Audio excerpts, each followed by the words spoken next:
أهلا بكم في حلقة جديدة من صندوق الإسلام. هنتكلم النهاردة عن آيات السلم والحرب في القرآن. اتكلمنا في الحلقة اللي فاتت عن آيات التسامح والمغفرة، وفي مقابلها آيات الكراهية وآيات العنف.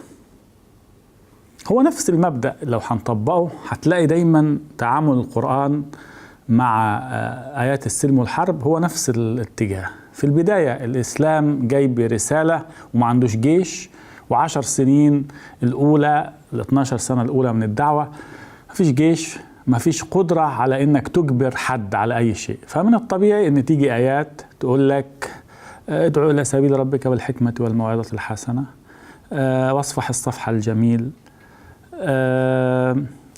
فمن شاء فليؤمن ومن شاء فليكفر، أفأنت تكره الناس حتى يكونوا مؤمنين أو مسلمين. نفس الشيء مع آيات السلم والحرب. طبيعة الحال لما يكون هو ما معهوش جيش، إنه مش هيدعو للحرب، يعني لو دعا للحرب هو أول واحد هيتأذي فيها. في إشكالية في آيات السلم والحرب، كذا إشكالية الحقيقة. أول إشكالية هي إشكالية المصطلحات. يعني احنا النهاردة بنستخدم مصطلحات زي السلام، حقوق الإنسان، مش عارف ايه. كلمة السلام أيام محمد كانت تعني شيء آخر. كلمة السلم أو السلم كانت تعني شيء آخر. الحرب، القتال، الجهاد، كل دي كان لها مفهوم في زمنه هو. ما نقدرش نقول إن السلام ساعتها زي السلام العالمي النهاردة مثلا. نفس الشيء ينطبق طبعا على إشكالية ترتيب نزول الآيات. آيات السلم اللي نزلت الأول ولا آيات الحرب اللي نزلت الأول؟ ثالث إشكالية هي إشكالية السياق. يعني لما آية بتقول وإن جنحوا للسلم فاجنح لها، إيه سياقها؟ وهي اللي نزلت الأول ولا الآية الثانية اللي بتقول ولا تهنوا وتدعوا إلى السلم وأنتم الأعلون؟ يعني اوعى تعمل معهم سلام وانت اللي كسبان في المعركة. يبقى مبدأ السلام في حد ذاته مش هو المبدأ المطلوب مننا. يعني القرآن عامل زي سوبر ماركت، هتلاقي فيه كل بضاعة. هتلاقي فيه آيات للسلم وآيات للحرب، آيات للمحبة، آيات للكراهية، آيات للتسامح، آيات لطرد الكفار وطرد اليهود. طيب إيه المعيار؟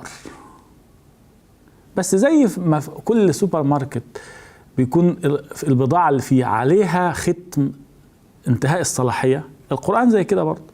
هتلاقي آيات صلاحيتها انتهت، وهتلاقي آيات تانية جت نسختها لأنها جت فيما بعد. وده اللي هنشوفه طبعا وإحنا بنتكلم عن آيات السلم والحرب. حاجة الحقيقة غريبة جدا إن ربنا في آخر كتاب ليه بيعمل زي ناموس بقى للبشرية اللي هم هيمشوا عليه. مش هيتكلم بعد كده، مش هنزل كتب مقدسة تاني. فينزل لك كذا آيات متناقضات كده ويروح ملعبكهم لك في بعض، بحيث انت ما تعرفش هو الراجل عايز ايه بالظبط.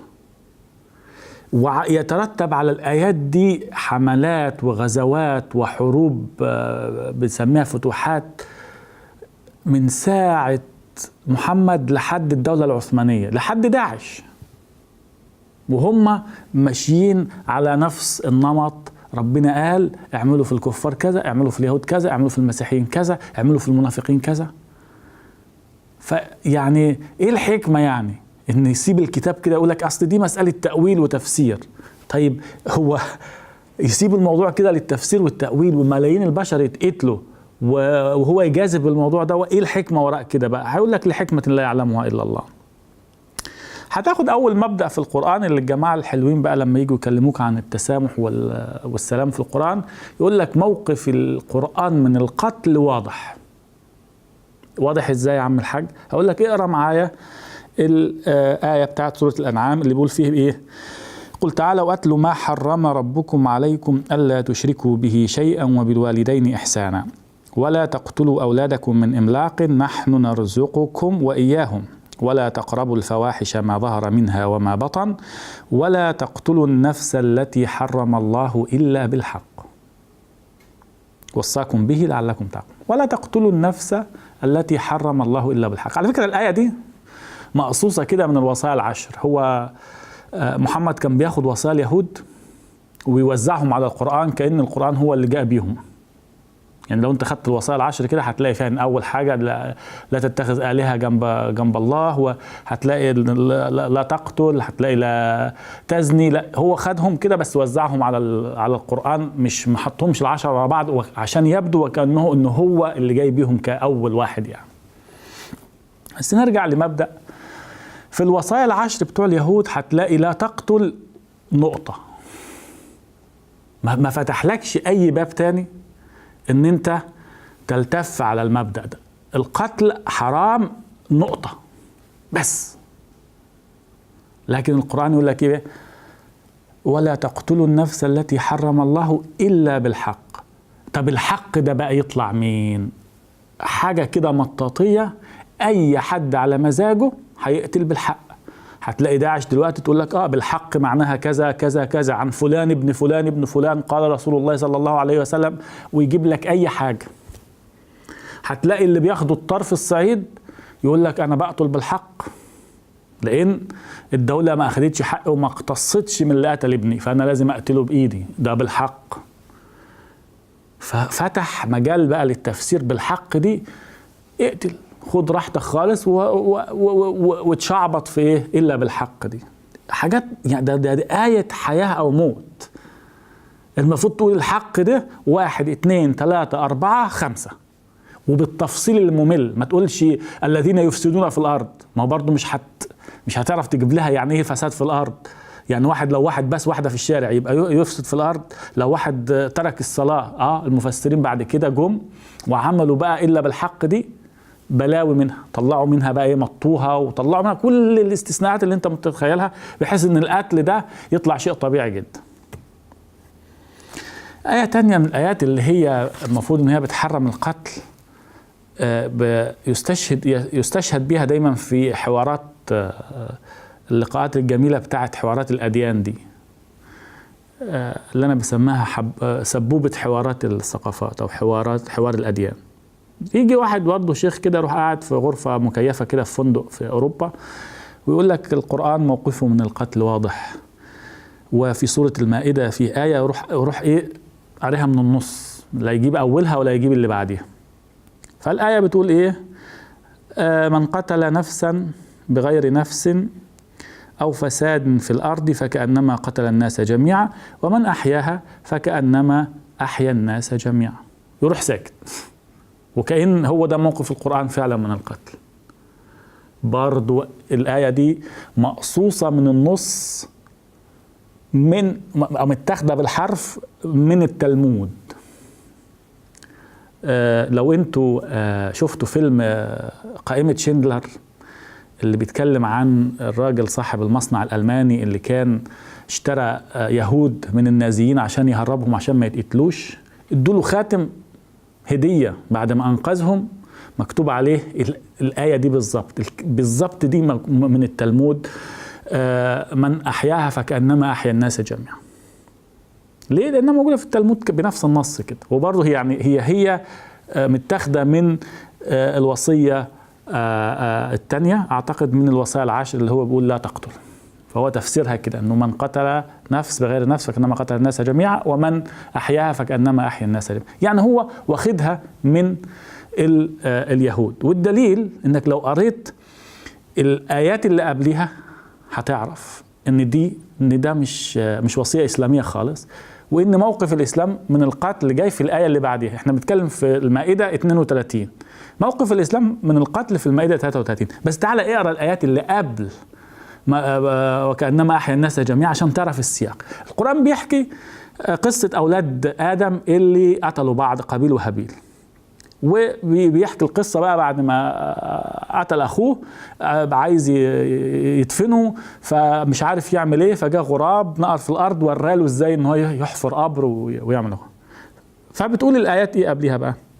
فبعث الله غرابا يبحث في الأرض ليريه كيف يواري سوءة أخيه قال يا ويلتي أعجزت أن أكون مثل هذا الغراب فأواري سوءة أخي فأصبح من النادمين. من أجل ذلك كتبنا على بني إسرائيل أنه من قتل نفسا بغير نفس أو فساد في الأرض فكأنما قتل الناس جميعا ومن أحياها فكأنما أحيا الناس جميعا. طيب من أجل ذلك كتبنا على بني إسرائيل، ما قالش كتبت عليك يا محمد أو كتبنا على المسلمين. بني إسرائيل ده آية لها علاقة ببني إسرائيل. طيب موقف الإسلام من القتل إيه بقى؟ خد الآية اللي بعدها على طول، المائدة 33 مباشرة. إنما جزاء الذين يحاربون الله ورسوله ويسعون في الأرض فسادا أن يقتلوا أو يصلبوا أو تقطع أيديهم وأرجلهم من خلاف أو ينفوا من الأرض ذلك لهم خزي في الدنيا ولهم في الآخرة عذاب عظيم. ده موقف الإسلام القرآن من القتل. وبرضه مطاطي، يعني إيه يحاربون الله ورسوله؟ الله أنا هجيبه حربه إزاي؟ أحارب الله إزاي؟ يعني إيه المنطق؟ فتح المجال طبعا للمفسرين ومدارس الفقه إنها تتوسع لدرجة إن يعني مش يحارب الله ورسوله إنه يعمل حرب ويقتل، لا، إن هو يعني يشاقق الله ورسوله، إن هو يعمل حاجة ضد إرادة الله ورسوله. إيه بقى إرادة الله وإرادة رسوله؟ هتلاقي مليون حاجة هيطلعوها لك. يعني مدارس الفقه قالت إن أحد التفسيرات إن تارك الصلاة يدخل تحت البند ده، يقتل ليه؟ لأنه يحارب الله ورسوله، ما بيقيمش شعائره. هتلاقي إن لو واحد مسلم حب يسافر بره ويدعو إلى الإسلام ويعلم الناس تعليم الإسلام عشان يدخلوا الإسلام، لو حد منعه يبقى يحارب الله ورسوله، لأنه يحول دون رسالة الله أن تصل إلى البشر. وطبعا ده الهدف، أن رسالة الله تصل إلى البشر. طبعا حد الحرابة لو أنت خدت بقى أسباب النزول ورحت للمفسرين هيجيب لك واقعة معينة. ليه الآية دي نزلت؟ ناس من اسمهم العرانيين أو من قبيلة عرينة جم اعلنوا اسلامهم عند محمد ومش عارف ايه وبتاع. هو طبعا العالم خايفه مرعوبه منه، اللي ما بيسلمش ويدفع الضرائب والزكاه بيتنسف. ففي وقت يعني الناس عايزه تتقي شره، فجم ناس قالوا كذا كذا وبتاع وعايزين ياخدوا حقوقهم منه. فعملوا ازاي؟ عملوا نفسهم كانهم مسلمين، وبعدين راحوا قاتلين الراجل الحارس واخدين الابل وماشيين. هو بيعمل نفس الاسلوب، ما هو بيروح يغير ويعمل الحركات دي. ما حدش اقام عليه. المفروض لو حد الحرابه كان يقام عليه لما كان يقطع طرق ويعترض القوافل. ما هو ده يتقام عليه حد الحرابه. حد الحرابه ده اصله اللي هو تقطيع الايدي والارجل من خلاف وتثميل العيون والحاجات اللي هي الفظيعه دي. الصعاليك اللي كانوا بيعملوه لما كانوا بيروحوا يسرقوا مع بعض ويختلفوا على السرقه وحد يسرقهم ويمشي، فيروحوا مطبقين عليه حد الحرابه، يجيبوه ويعلموا عليه ويقطعوا له ايده او رجله او يخزقوا له عينيه. فمحمد عمل مع العرانيين دول نفس الحكايه، زي ما المفسرين بيفسروا الايه بتاعت الحرابه دي، ان هو جابهم قطع ايديهم وارجلهم من خلاف، شوههم يعني، وبعدين ربطهم في الحر من غير ميه، سابهم كده يعني يموتوا ببطء وايديهم مقطوعه. مش بس كده، بيقول لك وثمل اعينهم يعني بمسمار كده مولع محمي حطوا على عينيهم فيتعموا. شفت بقى رحمه للعالمين ازاي؟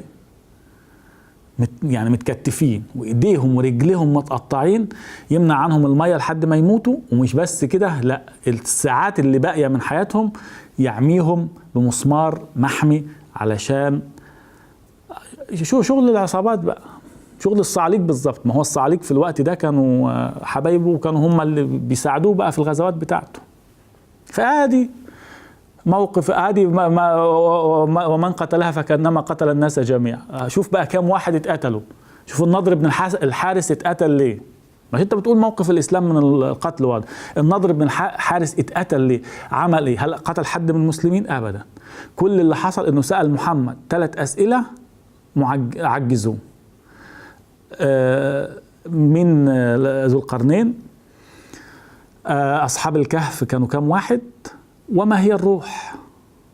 أسئلة في الحوارات النهاردة أي حد يسألها يقعدوا عادي بأريحية، بس عشان عجزوا وعشان وعدوا إنه هيجيب له الإجابة بكرة وما جابهاش، وجاله بعد أسبوعين يحكي أي كلام. يقول له أصحاب الكهف كام؟ قال له يقولون 5 سادسهم. يقولون. أنا بقول لك أنت رايح تجيب الإجابة من ربنا. ربنا بيقول لك والله يعني أنا سمعت كده كلام والله أعلم إنهم 5 أو 6. مش ربنا يقول لك 6 7 8؟ مش ليهم عدد معين الجماعة دول؟ وبعدين كانت قصة طبعا خيالية عملها يعقوب السروجي. معروفة القصة يعني إن هو مش حدث تاريخي يعني بعينه، وإنما قصة رمزية. الاسكندر برضو اداله لفة كده، جاب قصة سريانية وتغرب في عين حمئة، وقال لهم ايه اتوني زبر الحديد وحبني لكم سد. برضو ما ادالوش جواب وافي عن الاسكندر او عن ذو القرنين زي ما بيسموه. والسؤال المهم جدا ما هي الروح؟ قل الروح من امر ربي وما اوتيتم من العلم الا قليلا. يعني ما فيش اجابة. الروح دي لا، دي حاجة بتاعت ربنا، الله أعلم. هي دي إجابة؟ مش المفروض تقول الروح هي كذا كذا كذا وسرها كذا وتدخل بدن الإنسان كذا وبتخرج وقت الممات عن طريقة كذا؟ لا. فالراجل النضر بن الحارث بس سأله 3 أسئلة مشروعة، عايز يطمئن عشان لو يؤمن بيه. مش المفروض عشان أنا أؤمن بحد لازم الأول أسأله شوية أسئلة أتأكد من نبوته، من صدقه، من معرفته، إنه فعلا عنده يعني مصدر مقدس بيديله معلومات. لا، عجزوا. فلما اصطادوا في بدر اطلق سراح كل الاسرى ما عدا هو وصديقه، قطع راسه بس. طب فين الحق في قطع راس النضر بن الحارث؟ فين الحق في قتل ابن خطل الشاعر؟ مجرد انه قال شعر بيهجو فيه محمد، وليه جاريتين ما لهمش اي ذنب، يعني حكمهم حكم سيدهم عليهم. قال لهم غنوا الشعر بتاع اللي بشتم فيه محمد، فغنوا. خد واحدة منهم يوم فتح مكة ذبحها. فين الحق؟ انت عمال تحكي في سيرتك في السيرة، وكعب بن الأشرف اتقتل، وأم قرفة قطعوها نصين بالحصنة. حصان راح كده وحصان راح كده، أو جمل راح كده وقطعوها نصين عشان كانت بتشتم محمد. وانت اللي عمال تحكي الحاجات دي في تراثك وفي سيرك وفي احاديثك، وبعدين تقول ده القرآن موقفه من القتل واضح، ولا تقتلوا النفس التي حرم الله الا بالحق. طب ما هو لما كل ده حق، ده يبقى مصيبة ان انت بتدي الحق ان اي حد يقتل حد عشان شتم النبي، ولا عشان قال كلام مش مظبوط، عشان ترك الصلاة.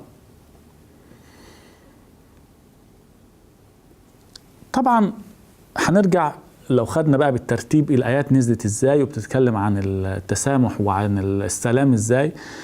هتلاقي ان في الأول راجل هادي كده، راجل مش عنيف، ويقول لك ومن أحسن قولا ممن دعا إلى الله وعمل صالحا وقال إنني من المسلمين ولا تستوي الحسنة ولا السيئة تدفع بالتي هي أحسن فإذا الذي بينك وبينه عداوة كأنه ولي حميم وما يلقاها إلا الذين صبروا وما يلقاها إلا ذو حظ عظيم. يعني أنت لو في بينك وبين حد عداوة ابدأ بالحسنة.